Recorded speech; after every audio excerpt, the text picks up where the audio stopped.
Kahimtang sa panahon ng latest news. Diyagon sa linya ng atong pag-asa maktaan, pinagi ni Sir Iber John Tinio. Sir Iber, good morning.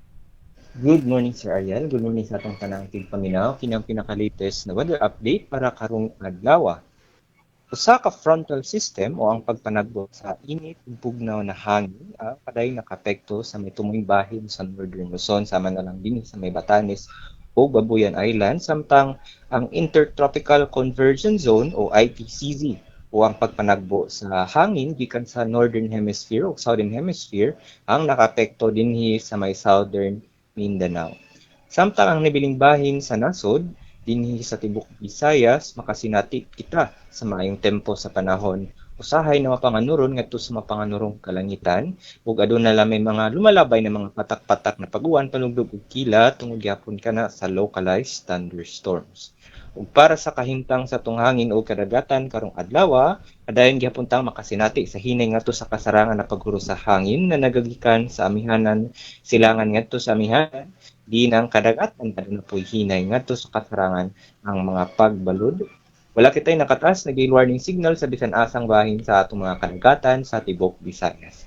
Para sa tong temperatura, ang probinsya sa Sugbo posibleng mosaka sa 27 hangtod 33 degrees Celsius ang masinati, samtang ang gibanabana na heat index posibleng moabot sa 41 degrees Celsius ang pinakataas. Kini na sa extreme caution category, so posible gihapon ang mga risko sa kainit, labihan na kaning maggawas-gawas kita, di kaya nato ang paggawas-gawas sa alas 10 sa buntag hangtod alas 4 sa hapon, ug mag-inom kitag tubig ug magsutig sinina na presko para malikayan or maibsan ang masinating kaiga.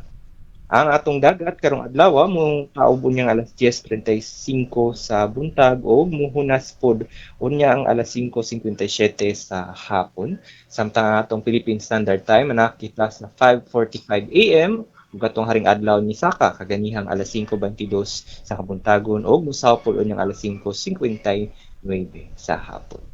O kanang latest gikan dinhi sa DOST Pag-asa Visayas kini si Everjan Tenyong nagpahinumdum na sa bago-bagong panahon adunay pag-asa sa saktong impormasyon. Daghang salamat ug maayong Domingo. Salamat kayo Sir Iber. Happy Sunday sa pag-asa maktaan. Okay sir, good morning.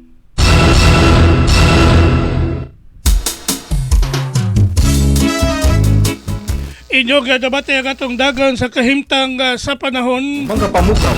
nining adlaw ga Domingo.